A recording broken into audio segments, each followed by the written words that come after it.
ജീവന് ഭീഷണിയാണ്. ഒരു വലിയ മാഫിയക്കെതിരെയാണ് നിങ്ങൾ സംസാരിച്ചത്. അതെ, അതുകൊണ്ടാണ് ഇപ്പോ അക്കൗണ്ട് പോലും ഇല്ലാതെ ഇരിക്കേണ്ടി വരുന്നത്. എന്തൊക്കെയായിരുന്നു താങ്കൾ വെളിപ്പെടുത്തിയ അവസാനത്തെ വീഡിയോ സംസാരിക്കുന്നതിന് മുമ്പേ എന്റെ കാസറ്റിനെ കുറിച്ച് ഞാനൊന്ന് പറയാം. അനാൻഷ ഈ പൈസ വാങ്ങി എന്നുള്ളതിന് വേണ്ടിയിട്ട് ഒരു ഇൻസ്റ്റാഗ്രാം പോസ്റ്റ് ഇട്ടിരുന്നു. ആ ഇൻസ്റ്റാഗ്രാം പോസ്റ്റ് പുള്ളി തന്നെ റിമൂവ് ചെയ്തു. ഇത് ചെയ്ത വ്യക്തിയാണ് അനാൻഷ. മലപ്പുറത്ത് ആൾക്കാരൊക്കെ ഇയാൾ കണ്ടേണ്ട ദൈവമാണ്.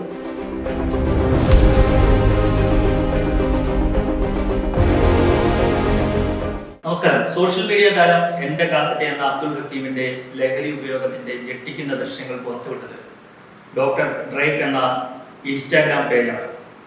അതിൽ ബ്ലോഗറുടെ പേര് അനന്തൂർ സുനിത് എന്നാണ്. ഇപ്പോൾ ആ സോഷ്യൽ മീഡിയ അക്കൗണ്ട് കാണുന്നില്ല. എന്താണ് സംഭവിച്ചത്? അനന്തൂർ സുനിത് നമ്മളോട് ചേർന്നത്. നമസ്കാരം അനന്തൂർ. നമസ്കാരം. എന്താണ് ഇപ്പം നിങ്ങളുടെ അക്കൗണ്ട് കാണുന്നില്ലല്ലോ, എന്ത് പറ്റി? പണ്ടും ഇതുപോലെ തന്നെ സംഭവിച്ചിട്ടുണ്ട്. ചാനൽ റോപ്പ് എന്ന് പറയുന്ന ഒരു കമ്പനിയെ കുറിച്ച് നമ്മളൊരു സ്കാം അക്യൂസേഷൻ പറഞ്ഞിട്ടുണ്ടായിരുന്നു. അവിടുത്തെ സ്റ്റാഫിന് സാലറി കൊടുക്കുന്നില്ല, അവിടുത്തെ ഇൻവെസ്റ്റേഴ്സിന് സാലറി കൊടുക്കുന്നില്ല എന്ന് പറയുന്ന ഒരു വീഡിയോ നമ്മൾ ചെയ്യുകയും അന്നാണ് എൻ്റെ 3,51,000 അക്കൗണ്ട് ഇതേപോലെ തന്നെ ഡിസേബിൾ ആക്കി തന്നത്. അതിനുശേഷം ഞാനിപ്പോൾ ലാസ്റ്റ് സംസാരിച്ച വിഷയം എൻ്റെ കാസറ്റിൻ്റെയും അനാൻഷേൻ്റെയും ഒരുമിച്ച് ചെയ്തിട്ടുള്ള മണി എക്സ്റ്റോർഷൻ്റെ കാര്യമായിരുന്നു. ഈ മണി എക്സ്റ്റോർഷൻ സംസാരിച്ച ആദ്യത്തെ വീഡിയോ ഏകദേശം 4.5 മില്യൺ ആൾക്കാർ കാണുകയും അടുത്ത വീഡിയോ നമ്മൾ അരമണിക്കൂറിൽ തന്നെ 1 മില്യൺ എത്തുകയും ചെയ്ത സമയത്താണ് നമ്മുടെ അക്കൗണ്ടിൽ കമ്മ്യൂണിറ്റി ഗൈഡ്ലൈൻ വെച്ചിട്ട് ഡിസേബിൾ ചെയ്തത്. നൽകിയതാണ് സംഭവിച്ചുകൊണ്ടിരിക്കുന്നത്. എന്തൊക്കെയായിരുന്നു താങ്കൾ വെളിപ്പെടുത്തിയ വീഡിയോ? അവസാനത്തെ വീഡിയോ സംസാരിക്കുന്നതിന് മുമ്പേ എന്റെ കാസറ്റിനെ കുറിച്ച് ഞാനൊന്ന് പറയാം. എന്റെ കാസറ്റ് എന്ന് പറയുന്ന വ്യക്തിയുമായിട്ട് ഞാൻ നല്ല സൗഹൃദത്തിലായിരുന്നു. അൻവിൻ എന്ന് പറഞ്ഞിട്ട് UK-യിലുള്ള ഒരു മലയാളി ഒരു ആളെ കുറിച്ചിട്ട് ഞാൻ കോണ്ടന്റ് ചെയ്തിരുന്നു. ആ കോണ്ടന്റ് ഏകദേശം 15ഓളം മില്യൺ ആൾക്കാർ കാണുകയും ആ സമയത്ത് എന്താ പറയാ, അടുത്ത കോണ്ടന്റ് നമുക്ക് ഒരുമിച്ച് ചെയ്യാമെന്ന് പറഞ്ഞിട്ട് സുനിലോജി എന്ന് പറയുന്ന ഒരു വ്യക്തിയുടെ കോണ്ടന്റ് എൻ്റെ അടുത്ത് കൊണ്ടുവരികയും ചെയ്തു. അപ്പോൾ അന്നും എനിക്ക് ഈ പറയുന്ന തെളിവ് ഒരുപാട് പ്രയോറിറ്റി വെച്ചിരുന്നത് കാരണം കുറച്ച് തെളിവുകൾ എന്നെ കാണിച്ചിരുന്നു. പിന്നീടാണെന്ന് മനസ്സിലായത് അതിനകത്ത് കുറച്ച് ഫാബ്രിക്കേഷൻ നടന്നിട്ടുണ്ട്. അപ്പോൾ ഈ പറയുന്ന കോണ്ടന്റ് നമുക്ക് ഒരുമിച്ച് ചെയ്യാന്ന് പറഞ്ഞിട്ട് ഇയാൾ എന്നെയും കൂടെ ഒരുമിച്ച് ഈ കോണ്ടന്റ് ചെയ്യിപ്പിക്കാന്ന് പറഞ്ഞിട്ട് സുനിലോജിയുടെ കോണ്ടന്റ് ഇയാൾ എന്നെ വലിച്ചിരുന്നു. അങ്ങനെ വലിച്ചിട്ടതിന് ശേഷം ഈ പറയുന്ന കുറച്ച് സൗഹൃദം പോയി. അതിനുശേഷം ഞങ്ങൾ കുറച്ച് പേഴ്സണൽ പ്രശ്നങ്ങളിലാണ് സംസാരിക്കാനൊക്കെ ആയി. പിന്നെ ഞാൻ ഈ പറയുന്ന ഇൻസ്റ്റാഗ്രാമിൽ പിന്നെ ഈ ചാൽപോപ്പിന്റെ വീഡിയോ ചെയ്തതോടെ ഇൻസ്റ്റാഗ്രാം വീണ്ടും പോയി. ആ ചെയ്തിരിക്കുന്ന സമയത്തായിരുന്നു ഈ ഞാൻ കുറച്ച് നാൾ കഴിഞ്ഞപ്പോഴാണ് അറിഞ്ഞത് എന്റെ പേരിൽ ഇവൻ കുറച്ച് ആൾക്കാരുടെ അടുത്തുനിന്നും പിന്നെ കേരള ഇൻഫ്ലുവൻസസ് കമ്മ്യൂണിറ്റി എന്ന് പറഞ്ഞിട്ട് നമ്മുടെ ഒരു പേജ് ഉണ്ട്. ഈ പേജിന്റെ പേരിലൊക്കെ ഇവൻ ആൾക്കാരുടെ സെറ്റിൽമെന്റ് മേടിക്കുന്നതായിട്ട് ഞാൻ അബ്ദുൾ ഹക്കീം. അങ്ങനെയാണ് ഞാൻ എന്നാ പിന്നെ എനിക്ക് പറയാനുള്ള കുറച്ച് കാര്യങ്ങൾ പറയാനുള്ളതെന്ന് പറഞ്ഞിട്ട് ഞാൻ ഇതിനകത്ത് വേണ്ടിയിട്ട് വന്നിട്ട് വീണ്ടും ഒരു കോണ്ടന്റ് ചെയ്യുന്നത്. ആ കോണ്ടന്റ് ചെയ്യുന്നതോടെ ആണ് പിന്നെ ഞാൻ അറിയുന്നത് ഈ പറയുന്ന കാട്ടാളൻ സിനിമയുടെ ഇടയ്ക്ക് നടന്നിട്ടുള്ളൊരു പ്രശ്നം. ആ പ്രശ്നത്തിനെ കുറിച്ച് ഞാൻ വീഡിയോ ചെയ്തു. ആ വീഡിയോ ആണ് ലാസ്റ്റ് ഹനാൻഷ ഇവിടെ ഇൻവോൾവ് ആയിട്ടുള്ളത്. ഹനാൻഷയുടെ വിഷയം എന്തായിരുന്നു എന്ന് വെച്ച് കഴിഞ്ഞാൽ, ഹനാൻഷ ഇതിനകത്ത് പറയുന്നുണ്ട് അബ്ദുൾ ഹക്കീമിനെ എൻ്റെ അടുത്ത് വലിയ പരിചയമില്ല, ഞങ്ങൾ സുഹൃത്തുക്കളല്ല, ഞങ്ങൾ ചെറിയൊരു പരിചയം ഉണ്ടായിരുന്നു എന്നൊക്കെയാണ് ഹനാൻഷ പറയുന്നത്. അതുകൊണ്ട് മാത്രം സിനിമയ്ക്ക് വേണ്ടിയിട്ട് മാത്രമാണ് ഇതിനകത്ത് പ്രവർത്തിച്ചതെന്ന് പറഞ്ഞിട്ട് 25 ലക്ഷം രൂപ 25 ലക്ഷം രൂപ ഹനാൻഷ മീഡിയേറ്റ് ചെയ്തിട്ട് അബ്ദുൾ ഹക്കീമിന് വാങ്ങി കൊടുത്തു. അതുപോലെ തന്നെ ഹനാൻഷ പറയുന്നുണ്ട് ഈ പൈസ ഹനാൻഷ എടുത്ത് ഹക്കീമിന് കൊടുക്കുകയോ ചെയ്ത് നമുക്ക് വേറെ ഒന്നും അറിയത്തില്ല എന്ന് പറയുന്നു. പക്ഷെ ഇതിനകത്തൊരു ചോദ്യസ്ഥിതിയും ഉണ്ട്. അതായത് സവാദ് എന്ന് പറയുന്ന ഹനാൻഷയുടെ കൂട്ടുകാരൻ, അയാൾ വർക്ക് ചെയ്യുന്നത് എടപ്പാളുള്ള അവിടെയാണ് ഈ സവാദ് ജോലി ചെയ്തുകൊണ്ടിരുന്നത്. അതേ ആളുടെ കട ഇനോഗ്രേഷൻ ചെയ്തത് ഹനാൻഷയായിരുന്നു കുറച്ചാൾ മുമ്പ്. ഇനി ഒരു ചോദ്യം എന്താണെന്ന് വെച്ച് കഴിഞ്ഞാല്, എന്തിനാണ് സവാദിന്റെ അക്കൗണ്ടിൽ വന്ന 7.5 ലക്ഷം രൂപ ഈ കടയുടെ ഉടമയുടെ അക്കൗണ്ടിലോട്ട് അയക്കേണ്ടി വരുന്നത്? ആ അക്കൗണ്ട് വലിച്ചെടുത്ത് കൊടുത്തു എന്ന് പറയാൻ പറ്റത്തില്ല. കാരണം എന്താണെന്ന് വെച്ച് കഴിഞ്ഞാൽ കടയുടെ ഉടമയുടെ അടുത്ത് വിളിച്ചന്വേഷിച്ചപ്പോൾ ആ 7.5 ലക്ഷം രൂപ സവാദിന്റെ അളിയന് കുറിയിൽ കിട്ടിയ പൈസയാണെന്നാണ് പറഞ്ഞത്, അല്ലാതെ സെറ്റിൽമെന്റ് പൈസ അല്ല. എന്നാ പിന്നെ ആ പൈസ എടുത്ത് കൊടുത്തതിന് പ്രൂഫില്ല. ഇതിപ്പോഴും എയർപോർട്ടിൽ ആ പൈസ മനസ്സിലായോ, ഈ ഗോൾഡ് ഉടമയുടെ. അപ്പൊ ഇതൊക്കെ നമ്മൾ കുറച്ച് വയറലായിട്ടുള്ള ചോദ്യങ്ങളാണ് ചോദിച്ചത്. അപ്പൊ ഈ ചോദ്യങ്ങളൊന്നും ഉത്തരം ഇവർക്കില്ല. ഞാൻ പറഞ്ഞു ഇവർക്ക്, ഞാൻ പറയുന്നത് ഡിഫമേറ്ററി ആയിട്ടുള്ള ഒരു കാര്യമാണെങ്കിൽ ഇവർക്ക് ലീഗലി നേരിടാം. ഡിഫമേഷൻ സ്യൂട്ട് കൊടുക്കാം, എന്റെ പേര് ലീഗൽ നോട്ടീസ് കൊടുക്കാം. ഇത് കൊടുത്തു കഴിഞ്ഞാൽ എന്റെ കയ്യിൽ വേറൊരു മറു വരുന്നുണ്ട്. അതുകൊണ്ടാണ് ഞാനത് ആവശ്യപ്പെടുന്നത്. പക്ഷെ ഇവരെന്താ ചെയ്തത്? ഇവർക്കിത് ഈ സത്യം ഇവർക്ക് സംസാരിക്കാൻ താല്പര്യം. അപ്പൊ ഇവർ ചെയ്യുന്നത് എന്താണ്? ഇതേപോലെ നമ്മുടെ അക്കൗണ്ട് പൊട്ടിക്കുക, നമ്മുടെ വീഡിയോ യൂട്യൂബിൽ റിമൂവ് ചെയ്യിക്കുക, ഇതൊക്കെ ഇവർ ചെയ്യാറുള്ളൂ. അപ്പൊ ഞാൻ വിചാരിച്ചു എനിക്കിതൊന്ന് കുറച്ച് ആൾക്കാർക്കൊന്ന് പറയാം. കാരണം നമ്മളെ സത്യം അറിയണമല്ലോ, ചോദ്യം ചെയ്യപ്പെടണം അവരൊക്കെ. കാരണം ഇവർക്ക് അക്കൗണ്ടിനെ വിളിച്ച് ഏറ്റെടുക്കാൻ പറ്റത്തില്ല. ഹനാൻഷ ഈ പൈസ വാങ്ങി എന്നുള്ളതിന് വേണ്ടിയിട്ട് ഒരു ഇൻസ്റ്റാഗ്രാം പോസ്റ്റ് ഇട്ടിരുന്നു. ആ ഇൻസ്റ്റാഗ്രാം പോസ്റ്റ് പുള്ളി തന്നെ റിമൂവ് ചെയ്തു. മനസ്സിലായോ? പണം വാങ്ങി കൊടുത്തു. പിന്നെ ഹനാൻഷ പറയുന്നുണ്ട് ഒരു 25 ലക്ഷം രൂപയെ മാത്രമേ മീഡിയേഷൻ നിന്നിട്ടുള്ളൂ. അതിനുശേഷം വീണ്ടും ഒരു 50 ലക്ഷത്തിനും കൂടെ വേണ്ടിയിട്ട് ഹനാൻഷ മീഡിയേഷന് വേണ്ടി നിന്നു. അതിന് പെപ്പെ സമ്മതിച്ചില്ല. കാരണം ഈ 25 ലക്ഷം രൂപ തന്നെ മേടിച്ചു കൊടുത്തത് പെപ്പയുടെ ഭാഗത്തോ ഈ പറയുന്ന മൂവിയുടെ പ്രൊഡക്ഷന്റെ ഭാഗത്തോ ഒന്നും തെറ്റുണ്ടായതുകൊണ്ടല്ല. ഒരു കള്ള ഫേക്ക് കേസാണ് ഈ പെൺകൊച്ചിനെ കൊണ്ട് കൊടുത്തത്. ഈ പെൺകൊച്ചുമായിട്ട് നടന്നിട്ടുള്ള ബന്ധം കൺസെൻഷ്യൽ ആണ്. അത് ഈ പെൺകുട്ടി തന്നെ അഗ്രി ചെയ്യുന്നുണ്ട്. അതെ, ആന്റണി പെപ്പയുടെ ഈ വിഷയം.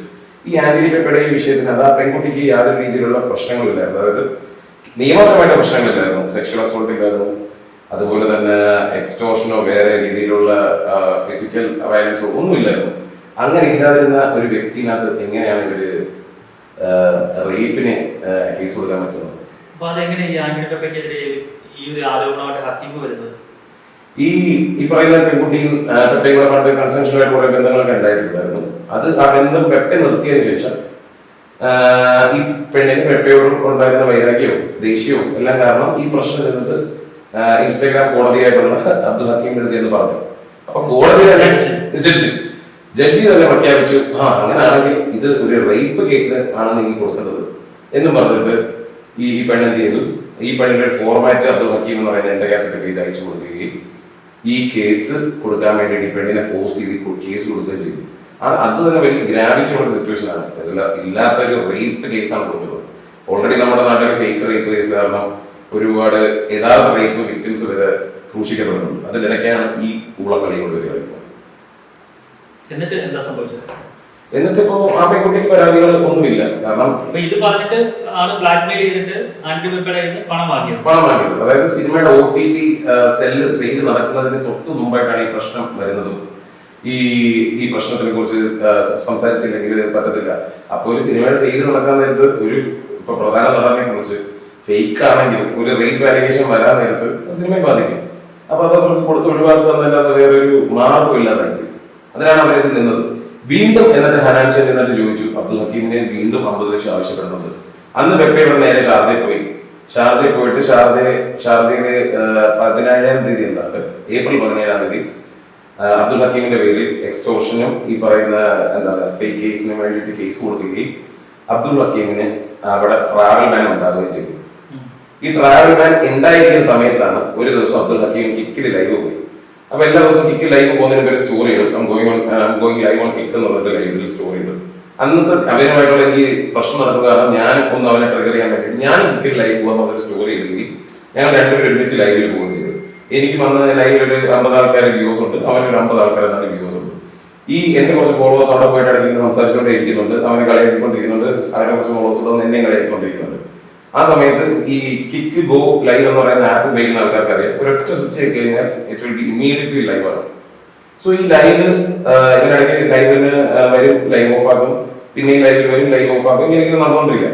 അബദ്ധത്തിൽ എപ്പോഴും ഇവന്റെ കൈ തട്ടി ലൈവിൽ പോയി. ലൈവ് പോകുന്ന നേരത്തെ തന്നെ എന്റെ ഫോളോവേഴ്സ് എന്ന് പറയുന്നുണ്ട് ഹക്കീം ലൈവിലാണ്, പക്ഷെ അവൻ മനസ്സിലാക്കുന്നില്ല ലൈവിലാണ്. കാരണം ഫോൺ എടുത്തിട്ട് കുറെ പെൺകുട്ടികൾക്ക് വേണ്ടിയിട്ട് ഘോര പ്രസംഗിക്കുന്ന ആള് പറയുകയാണ്, മറ്റേ അവള് വരുമെന്ന് പറഞ്ഞിട്ട് വന്നില്ല, അവളെ എനിക്ക് ഇന്നത് ചെയ്തു തരാന്ന് പറഞ്ഞിട്ട് തന്നില്ല, പിന്നെ വേറൊക്കെയുണ്ട്, അവളെ വിളിച്ചു നോക്കട്ടെ എന്നൊക്കെ പറഞ്ഞ് വേറെ ആരെയും ഫോണിൽ വിളിച്ചിട്ട് അബ്ദുൽ ഹക്കീം സംസാരിച്ചുകൊണ്ടിരിക്കുന്നതിന്റെ ഇടയിലാണ് ഇതേപോലെ ഈ ഒരു MDMA ഉപയോഗിക്കുന്ന ഒരു ബോംബ് പോലത്തെ ഒരു സാധനത്തിനകത്ത് MDMA കത്തിച്ചിട്ട് പുള്ളിക്കാരൻ മരിക്കുന്നത് കിട്ടിയത്. MDMA തന്നെയായിരുന്നു. കാരണം ഈ ഡ്രഗിനെ കുറിച്ച് നമ്മളൊന്ന് പഠിച്ചു കഴിഞ്ഞാൽ മനസ്സിലാക്കാവുന്ന കാര്യമുള്ളൂ. ആ ഡ്രഗ് പല രീതിയിൽ ഉപയോഗിക്കുന്നതിനകത്ത് ഒരു രീതി മാത്രമാണ് അങ്ങനെ ഉപയോഗിക്കുന്നത്. അപ്പോ ഈ പറയുന്ന സാധനം ഇവൻ അബദ്ധത്തിൽ സംഭവിക്കുന്നു. എന്റെ കുറെ സബ്സ്ക്രൈബേഴ്സ് അതിനകത്തുണ്ടായിരുന്നു, അവരെല്ലാവരും സ്ക്രീൻ റെക്കോർഡ് ചെയ്തു. ഞാൻ ആ ലൈവിൽ തന്നെ അവരോട് പറഞ്ഞു, ഈ ലൈവ് കാണാനുള്ള കുറച്ച് ആൾക്കാരുണ്ട്, ആ ലൈവിലുള്ള ആൾക്കാരോട് പറഞ്ഞു നമ്മുടെ വെബ്സൈറ്റോടായിട്ടുള്ള സ്നേഹം പറക്കട്ടേക്കകത്ത് പോയി കഴിഞ്ഞാൽ എന്റെ കോൺടാക്ട് കിട്ടും. സ്നേഹക്കകത്ത് പോയി ഈ പറയുന്ന സ്നേഹം പറക്കട്ടേക്കകത്ത് നിങ്ങൾക്ക് വെബ്സൈറ്റിനകത്ത് എന്റെ നമ്പർ കിട്ടുകയും നമ്പറിനകത്ത് വീഡിയോ കിട്ടുക, ആ വീഡിയോ നമ്മൾ ഔട്ടാക്കുകയും ചെയ്തു. ഇതാണ് അതിനകത്ത് സംഭവിച്ചത്. അതെ, ഊക്കൽ പ്രദേശം ഒരുമിച്ചായിരുന്നു. അതിന് പിന്നെ സംഭവിച്ചതിന് ശേഷം എന്താണെന്ന് വെച്ചാൽ ഇവൻ ഷാർജയിലോട്ട് ഫ്ലീ ചെയ്യാൻ വേണ്ടി നോക്കി. കാരണം എന്താ വെച്ചാൽ ഇവൻ തന്നെ പേടിച്ചു ഇത് കേസ് ആകുമെന്ന് വിചാരിച്ചിട്ട് ഇവൻ എക്സിറ്റ് ആകാൻ വേണ്ടി നോക്കിയപ്പോൾ ഷാർജയിൽ ഓൾറെഡി ഇവനെ കേസ് കൊടുത്തിട്ടുണ്ടായിരുന്നു. ട്രാവൽ ബാൻ ഇവന്റെ പാസ്പോർട്ട് മേടിച്ചിട്ട് വിട്ടു. ഇവനെ വിട്ടതിന് ശേഷം ഇവന് നിലവിൽ ദുബായിലെ ഡ്രഗിന്റെ കേസിൽ രജിസ്റ്റർ ആയിട്ടില്ല. കാരണം ഭയങ്കര പാടാണ് അവിടെ ഡ്രഗ് കേസ് രജിസ്റ്റർ ആയിട്ട്. കാരണം അവർക്ക് ഈ ഡ്രഗ് ഉപയോഗിച്ച ആളല്ല, ഡ്രഗ് അവന് എവിടെ നിന്ന് കിട്ടി എന്നുള്ളതാണ് അവരുടെ ചോദ്യം. അങ്ങനെ നിലവിൽ ഇപ്പോൾ ആൾ അബ്സ്കോണ്ടിങ് ആണ്. ആൾക്ക് സ്വന്തം ഫോൺ ഓൺ ആക്കാൻ പറ്റത്തില്ല. ഓൺ ആക്കി കഴിഞ്ഞാൽ ഇവന് ഓൾറെഡി അബ്സ്കോണ്ടന്റ് ആയി. അപ്പൊ അത് കാരണം ഇവന് ഫോൺ ഓൺ ആക്കാൻ പറ്റില്ല. ഫോൺ ഓൺ ആക്കാൻ പറ്റാത്തതുകൊണ്ട് മാത്രമാണ് ഇയാളുടെ അക്കൗണ്ട് ഇയാൾക്ക് ആക്സസ് ചെയ്യാൻ പറ്റാത്തത്. ഇപ്പൊ വേറെ ആൾക്കാർക്ക് വീഡിയോസ് അയച്ചു കൊടുത്തിട്ട് കൂട്ടുകാരൻ ഉപയോഗിക്കുന്ന അക്കൗണ്ടിലാണ് ഇയാൾക്ക് വീഡിയോ പോസ്റ്റ് ചെയ്തുകൊണ്ടിരിക്കുന്നത്. എന്റെ കാസ്റ്റ് മീഡിയ എന്ന് പറയുന്ന ഒരു പേജിനകത്ത് അല്ലല്ല, ഇത് വേറെ ഇയാളുടെ ഒരു കൂട്ടുകാരുണ്ട്, പേര് പറയുന്നത്, അയാളാണ് ഇപ്പൊ അത് മാനേജ് ചെയ്തുകൊണ്ടിരിക്കുന്നത്. അപ്പൊ നിലവിൽ അങ്ങനെയാണ്. ഇയാൾ അറസ്റ്റഡ് ആയിട്ടില്ല. പക്ഷെ മാധ്യമങ്ങളിലെല്ലാം അറസ്റ്റഡ് ആണെന്ന് പറഞ്ഞാണ് വന്നത്. പക്ഷെ നമ്മളുടെ ദുബായിലുള്ള കുറച്ച് ടീമുകളൊക്കെ വെച്ചിട്ട് നമ്മൾ അന്നും പറഞ്ഞിട്ടുണ്ടായിരുന്നു പുള്ളിക്കാരൻ റെസ്പോണ്ടിങ് ആണ്. ഇപ്പൊ റെസ്പോണ്ടിങ് ആണ്. അവർക്ക് ഫോൺ ഉപയോഗിക്കാനോ ഫോൺ ഓൺ ആക്കാനോ പറ്റുന്നില്ല. പുതിയൊരു കഥ പുള്ളിക്കാരൻ പറയുന്നത് പുള്ളിക്കാരന്റെ ഫോണിന്റെ ഡിസ്പ്ലേ പോയതുകൊണ്ട് മാത്രമാണ് പുള്ളിക്കാരൻ ഇത്രയും മാറിയുന്നത്, അല്ലാതെ വേറെ അബ്സ്കോണ്ടിങ് ഒന്നും അല്ല പുള്ളിക്കാരന്റെ കഥ. ഹനാൻഷായെ വലിയ രീതിയിൽ താങ്കൾ തുറന്നു കാട്ടി, അതാണോ താങ്കളുടെ അക്കൗണ്ട് പോകാനുള്ള? അതെ, ഹനാൻഷാന്റെ PR ടീം ഭയങ്കര അഗ്രസീവ് ആയിട്ടുള്ള PR ടീമാണ്. നമ്മൾ യൂട്യൂബിനകത്ത് ആദ്യം ഇട്ട വീഡിയോ തന്നെ വിത്തിൻ സെക്കൻഡ്സിനുള്ളിലാണ് പോയത്. ഹറാസ്മെന്റ് ആൻഡ് ബുള്ളിങ് എന്ന് പറയുന്ന ഒരു രീതിയിലായിരുന്നു വീഡിയോ ടേക്ക് ചെയ്തത് ആദ്യത്തെ വീഡിയോ. രണ്ടാമത്തെ വീഡിയോ ഇട്ടപ്പോൾ കമ്മ്യൂണിറ്റി ഗൈഡ് ലൈനിനെതിരെ ആണെന്ന് പറഞ്ഞിട്ട് അതും റിമൂവ് ചെയ്തു. ഈ ഹനാൻഷാന്റെ വീഡിയോ ഇട്ടതുകൊണ്ട് മാത്രമാണ് എനിക്ക് 10 ദിവസത്തിലേറെ 90,000 ഫോളോവേഴ്സ് ഉള്ള അക്കൗണ്ട് ഉണ്ടായിരുന്നു. അത് ഇവരടിച്ചു പറഞ്ഞു. ഇവരുടെ സത്യങ്ങളൊന്നും പുറത്തു വരരുത്. ഇപ്പൊ ഈ വീഡിയോ തന്നെ സംസാരിക്കുന്നതിന് അത് ഇയാളെ പേര് പറഞ്ഞാലോ ഇയാളെ ഫോട്ടോ വെച്ച് കഴിഞ്ഞാലോ ഈ വീഡിയോക്ക് എന്ത് സംഭവിക്കുമെന്ന് എനിക്കറിയത്തില്ല. അതാണ് നിലവിലുള്ള ഒരു സ്വപ്നം. ഈ സൈബർ സ്പേസ് കൺട്രോൾ ചെയ്യുന്ന കുറച്ച് ആൾക്കാരാണ് ഈ ഹനാൻഷാ എന്ന് പറയുന്ന ആൾക്ക് മറ്റൊരു മുഖമുണ്ട്, ഈ കാണുന്ന മുഖമല്ല. ഹനാൻഷ ഓഫ്കോഴ്സ് ഞാൻ പറഞ്ഞില്ല, നന്മ മല്ലു എന്ന് പറയുന്ന ഒരു കുട്ടി വളരെ ഉച്ചകൾക്കാനായിരുന്നു. അവൻ ഹനാൻഷക്കെതിരെ വന്നിട്ട് ഒരു വീഡിയോ ചെയ്തിട്ടുണ്ട്. ഈ പയ്യൻ 4 മില്യൺ ഫോളോവേഴ്സ് ഹനാൻഷ എന്ത് ചെയ്തു എന്ന് പറയട്ടെ. എതിരെ പറഞ്ഞിട്ടുള്ള ഒരു കാര്യം മാത്രമേ പറഞ്ഞിട്ടുള്ളൂ. അതായത് ഹനാൻഷയുടെ ഷോസിനകത്ത് ആൾക്കാരെ വരുന്നത് അടുത്തുള്ള സ്കൂളുകളിൽ ചെന്നിട്ട് ഫ്രീ ആയിട്ട് ടിക്കറ്റ് കൊടുത്തിട്ടാണ് ക്രൗഡ് ഉണ്ടാക്കുന്നത് എന്നുള്ളൊരു അക്യൂസേഷനാണ് പയ്യൻ പറഞ്ഞത്. അവൻ പറഞ്ഞത് ശരിയോ തെറ്റോ എന്തോ ആയിക്കോട്ടെ, അവൻ്റെ ഒരു കാര്യം നമ്മുടെ ജനാധിപത്യ രാജ്യത്തിൽ എന്തും ആൾക്കാരെ കുറിച്ച് പറയാന്ന് പറഞ്ഞതിന് അങ്ങനെ ഒരു രീതിയിൽ ആ പയ്യന്റെ ഒരു സ്റ്റേറ്റ്മെന്റ് ഇട്ടതിന് ഇവൻ ചെയ്ത് എന്താണെന്ന് വെച്ച് കഴിഞ്ഞാൽ ഈ പയ്യന്റെ ഫോട്ടോ എടുത്തിട്ട് 4 മില്യൺ ഫോളോവേഴ്സ് ഉള്ള ഒരാളുടെ സ്റ്റോറിയിൽ ഇട്ടിട്ട് ഇവരെ തെളിവിളിച്ചിട്ട് ഒരു പാട്ടൊക്കെ ഇട്ടിട്ട് ഇവൻ ചെയ്തു. ഇൻഡയറക്റ്റ്ലിയാണ് തെളിവിളിക്കുന്ന പാട്ടിട്ടത്. അതിനുശേഷം ഇവൻ ചെയ്ത് എന്താണെന്ന് വെച്ച് കഴിഞ്ഞാല് ഇവന്റെ വെട്ടുകളി ഫാൻസ് എല്ലാവരും എന്ത് ചെയ്യുന്ന പറഞ്ഞിട്ട് ആ പയ്യന്റെ മുഖം വെച്ചിട്ട് 10,000-10,000 ബമ്പിൾ അക്കൗണ്ട്സ് ഉണ്ടായി. എന്നിട്ട് ഇവൻ സ്കാമർ ആണെന്ന് വരുത്തി തീർക്കാൻ വേണ്ടിയിട്ട് ആ അക്കൗണ്ടിനകത്തൂടെ പല രീതിയിലുള്ള മെസ്സേജ് പല പെൺപിള്ളേർക്ക് അയച്ചു. ഇത് ചെയ്ത വ്യക്തിയാണ് ഹനാൻഷ. മലപ്പുറത്ത് ആൾക്കാർക്ക് ഇയാൾ കണ്ട ദൈവമാണ്. രണ്ടും ഒരുമിച്ച് നടക്കുന്ന തെറ്റുകാരനാണെങ്കിൽ തെറ്റുകാരനായിട്ട് ചെയ്യുക, അതിന്റെ ഇടയ്ക്ക് യേശു പുസ്തകം. ഈ എന്റെ കാസറ്റെ പോലെയുള്ള അക്കൗണ്ടുകളിലേക്കൊക്കെ ഒരുപാട് പേര് അവർക്ക് നീതി കിട്ടുമെന്നൊക്കെ പറഞ്ഞിട്ടാണ് മെസ്സേജ് അയച്ച് പല കാര്യങ്ങളും പറയുന്നത്. ഇവിടെ നീതി കിട്ടാനാണെങ്കിൽ കോടതി പോവുക, അല്ലാതെ ഒരു പേജിൽ പോയി കഴിഞ്ഞിട്ട് മറ്റൊരാളെ ഡീഫീം അല്ല ചെയ്യുന്നത്. ഇപ്പൊ ഞാനും അയാളുടെ ചെയ്യുന്ന കോണ്ടന്റ് സിമിലർ ആണ്. പക്ഷെ ഞാൻ തുറന്നു കാണിക്കുന്ന ഒരു വ്യക്തിയുടെ പേഴ്സണൽ കാര്യങ്ങളോ അല്ലെങ്കിൽ 2 വ്യക്തികൾ തമ്മിലുള്ള കൺസെൻഷ്യൽ ആയിട്ടുള്ള ചാറ്റുകളോ അല്ല ഞാൻ കാണിച്ചിട്ടുള്ളൂ. സ്കാമുകളും അതിനെക്കുറിച്ചുള്ള കാര്യങ്ങളാണ് ഞാൻ സംസാരിച്ചിട്ടുള്ളത്. ഇപ്പോഴും ഞാൻ സംസാരിച്ചത് വ്യക്തിഹത്യയല്ല, ചെയ്ത കാര്യങ്ങളും ഇല്ലീഗൽ ആയിട്ടുള്ള കാര്യങ്ങളും സ്കാമുകളും എക്സ്റ്റോർഷനുമാണ് ഞാൻ സംസാരിച്ചിരിക്കുന്നത്. ഇപ്പൊ പേഴ്സണലി എനിക്ക് സംസാരിക്കണമെങ്കിൽ വാട്സപ്പ് എനിക്ക് എടുത്ത് വെച്ചിട്ട് സ്ക്രീൻ റെക്കോർഡ് ചെയ്തിട്ട് പണ്ടെന്നൊക്കെ എടുത്ത് പറഞ്ഞിട്ടുണ്ട്, ആരെ കുറിച്ച് പറഞ്ഞിട്ടുണ്ടോ എന്ന സാധനം എനിക്ക് തുറന്നു കാണിച്ചാൽ മതി. ഇവിടെ നമ്മൾ ഇപ്പോഴും ഇപ്പൊ ഹനാൻഷാനാണെങ്കിൽ വ്യക്തിഹത്യയല്ലേ ചെയ്യുന്നത്.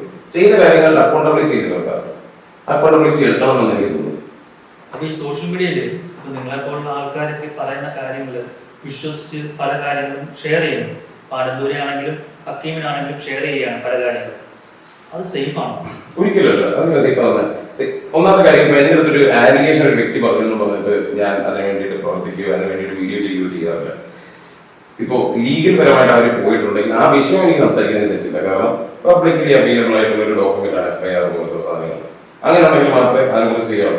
പിന്നെ ഒരാളെ കുറിച്ചിട്ട് ഇപ്പോ ഞാൻ ഒരു രീതിയിലുള്ള ഒരു കോണ്ടന്റ് ക്രിയേഷനെ കുറിച്ച് വീഡിയോ ചെയ്യുന്ന സമയത്ത് എനിക്കും ആൾക്കാർ അയച്ചു തരും. ഇവരുടെ കൂട്ടത്തിലുള്ള ആൾക്കാർ തന്നെയാണ് നമുക്ക് അയച്ചു തരുന്നത്. ഇയാളങ്ങനാണ് എന്ന് പറഞ്ഞിട്ട് ഒരാളെ പറ്റിക്കുന്നതും പോകുന്ന എക്സ്റ്റെൻഡിലോട്ട് പോകുമ്പോഴാണ് നമ്മൾ കോണ്ടന്റ് കൂടുതൽ ചെയ്യാറുള്ളത്. അപ്പം ഇത് സേഫ് അല്ല, ആരും ഇങ്ങനെയുള്ള കാര്യങ്ങളൊന്നും ഷെയർ ചെയ്യാൻ പാടില്ല. ഈ എന്താ പറയുക, ഞാൻ ഒട്ടും ആഗ്രഹിക്കുന്നില്ല അങ്ങനെ സെൻസിറ്റീവ് കോണ്ടന്റ്സുകൾ. ഇപ്പൊ ആരെ കുറിച്ച് കുൽസിതങ്ങളും അമിതങ്ങളും കിട്ടാത്തത് സോഷ്യൽ മീഡിയ. എല്ലാവർക്കും ആരും ഈ നാട്ടുകളിൽ മാന്യന്മാരോ മറ്റേ ഒന്നും തെറ്റ് ചെയ്യാത്ത ആൾക്കാരല്ല. പിന്നെ അങ്ങനത്തെ ഉള്ള കോണ്ടന്റ് വെച്ചിട്ട് ചെയ്യുക. ഇതിനകത്തുള്ള പ്രശ്നം ഇപ്പൊ ഇതിനകത്ത് നടന്നത്, ഇപ്പൊ പെപ്പയുടെ കാര്യത്തിനാണെങ്കിലും ഒരു സ്ക്രീൻഷോട്ട് മാത്രമേ ഉള്ളൂ. പെപ്പയും അവളും കൂടെ അങ്ങോട്ടും ഇങ്ങോട്ടും സംസാരിക്കുന്ന കുറച്ച് സംസാരത്തിന്റെ സ്ക്രീൻഷോട്ട് മാത്രം തെളിവുകളായിട്ടുള്ളതായിരുന്നു, അല്ലാതെ വേറെ ഗുരുതരമായിട്ടുള്ള ഒരു പ്രശ്നവും ഇല്ല.